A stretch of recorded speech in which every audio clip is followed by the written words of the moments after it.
CM योगी ने विधान परिषद में आंगनबाड़ी कार्यकर्ता, आशा वर्कर्स और शिक्षा मित्रों के साथ ही अनुदेशकों के मानदेय में बढ़ोतरी का ऐलान किया है। सरकार ने इसे जमीनी स्तर पर काम करने वाले लाखों कर्मियों के सम्मान और आर्थिक सशक्तिकरण से जुड़ा कदम हुआ बताया है।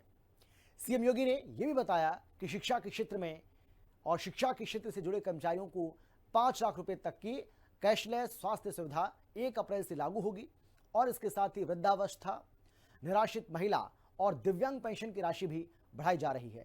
योगी सरकार के मुताबिक ये फैसले समावेशी विकास को गति देंगे और ग्रामीण स्वास्थ्य शिक्षा तंत्र को नई मजबूती प्रदान करेंगे। सीएम योगी ने विधान परिषद में किया बड़ा ऐलान। आंगनबाड़ी आशा वर्कर का बढ़ाया जाएगा मानदेय। पेंशन योजनाओं में भी राशि की बढ़ोतरी का फैसला। समावेशी विकास और सामाजिक सुरक्षा पर फोकस। मुख्यमंत्री योगी आदित्यनाथ ने प्रदेश के आंगनबाड़ी कार्यकर्ताओं, आशा वर्करों, शिक्षा मित्रों और अनुदेशकों को बड़ी सौगात दी है। विधान परिषद में बोलते हुए सीएम योगी ने ऐलान किया कि आंगनबाड़ी कार्यकर्ताओं, आशा वर्करों, शिक्षा मित्रों और अनुदेशकों के मानदेय में बढ़ोतरी की जाएगी। सरकार ने साफ किया है कि ये फैसला केवल वेतन वृद्धि का नहीं है, बल्कि जमीनी स्तर पर काम करने वाले लाखों कर्मियों के सम्मान और आर्थिक सशक्तिकरण से जुड़ा कदम है। उत्तर प्रदेश में मुख्यमंत्री योगी आदित्यनाथ लगातार हर वर्ग का ध्यान बड़े स्तर पर रख रहे हैं। ऐसे में आर्थिक स्तर पर मजबूत करने का काम भी मुख्यमंत्री योगी आदित्यनाथ के द्वारा हर वर्गों को किया जा रहा है। गौरतलब है कि मुख्यमंत्री योगी आदित्यनाथ ने अभी शिक्षक और शिक्षणोत्तर कर्मचारियों को कैशलेस इलाज दिए जाने की घोषणा की थी। इसके बाद से अब ग्रामीण स्तर पर आंगनबाड़ी कार्यकर्ता और आशा वर्कर्स को भी अब बड़ी सौगात मुख्यमंत्री योगी आदित्यनाथ के द्वारा दी जा रही है। मुख्यमंत्री योगी आदित्यनाथ ने सदन में कहा कि उनकी सरकार समाज के हर वर्ग की चिंता करती है और जमीनी स्तर पर सेवा दे रहे कार्यकर्ताओं को मजबूत किए बिना समग्र विकास संभव नहीं है। समग्र विकास की इसी सोच को साकार करते हुए सीएम योगी ने आंगनबाड़ी और आशा कार्यकर्ताओं का मानदेय बढ़ाने की घोषणा की। इसके साथ ही सीएम योगी ने बताया कि शिक्षा मित्रों और अनुदेशकों के हित में भी ठोस निर्णय लिए जा रहे हैं। कोई भी शिक्षक हो, उच्च शिक्षा, माध्यमिक, बेसिक या शिक्षा मित्र, अनुदेशक और शिक्षणेतर कर्मचारियों के लिए योगी सरकार ने 5 लाख रुपए तक की कैशलेस स्वास्थ्य की सुविधा उपलब्ध करवाई है। ये सुविधा 1 अप्रैल से लागू हो जाएगी।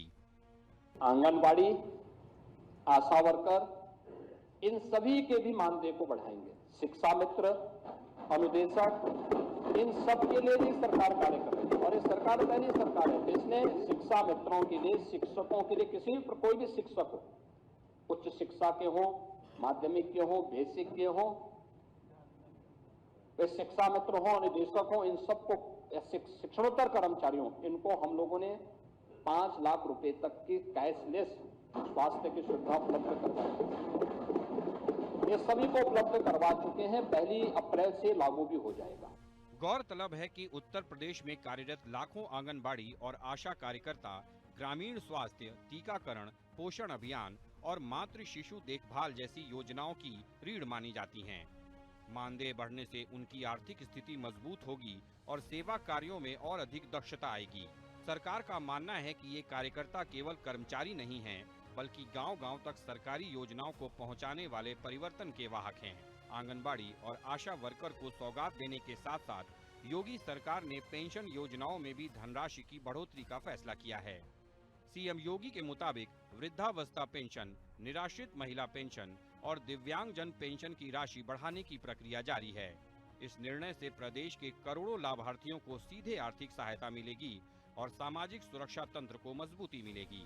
अभी आदरणीय प्रधानमंत्री जी ने सी मार्ट की घोषणा यूनियन बजट में करवाई है।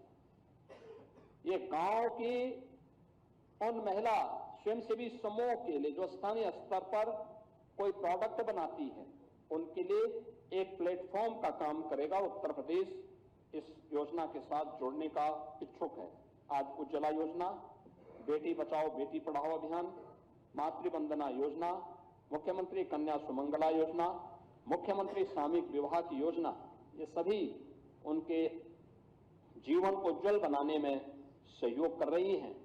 तो 1 करोड़ 6 लाख से अधिक निराश्रित महिलाएं, वृद्धजन और दिव्यांग जनों को 12,000 रुपए सालाना पेंशन की सुविधा भी हम प्रदेश के अंदर उपलब्ध करवा रहे हैं। और हम लोगों ने इस बार के बजट में व्यवस्था की है कि इन सभी के पेंशन की इस राशि को बढ़ाने का काम सरकार करेगी।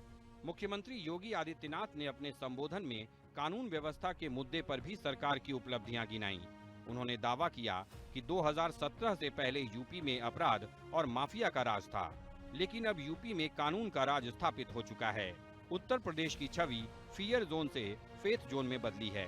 अब न कर्फ्यू की स्थिति बनती है और न दंगों की घटनाएं होती हैं। ये बदलाव शासन की प्राथमिकता और सख्त प्रशासनिक कार्रवाई का परिणाम है। सीएम योगी ने बताया कि महिला सशक्तिकरण को लेकर सरकार ने कई ऐतिहासिक कदम उठाए हैं। सीएम योगी के मुताबिक मानदेय बढ़ोतरी, पेंशन विस्तार, स्वास्थ्य सुरक्षा और कानून व्यवस्था में सुधार जैसे कदम एक व्यापक विकास मॉडल का हिस्सा हैं। सरकार का लक्ष्य केवल आर्थिक वृद्धि नहीं, बल्कि समाज के अंतिम व्यक्ति तक सुविधा पहुंचाना है। माना जा रहा है कि अगर ये घोषित योजनाएं तय समय में लागू होती हैं, तो इससे महिला कार्यबल, शिक्षा तंत्र और ग्रामीण स्वास्थ्य नेटवर्क को शानदार मजबूती मिल सकती है। इस दौरान अब जब मुख्यमंत्री योगी आदित्यनाथ ने इन सभी के मानदेय बढ़ाने के निर्देश दिए हैं, तो साफ तौर पर है कि ग्रामीण स्तर पर सभी आशा वर्कर्स और जो आंगनवाड़ी कार्यकर्ता हैं, जो लाखों की संख्या में हैं, उनकी आर्थिक स्थिति मजबूत होगी, जिससे वे ग्रामीण क्षेत्रों में और मजबूती से काम करेंगी और ग्रामीण स्तर पर अर्थव्यवस्था भी मजबूत होगी। कैमरामैन सौरभ के साथ मैं विक्रम सिंह राठौर, हिंदी खबर, लखनऊ।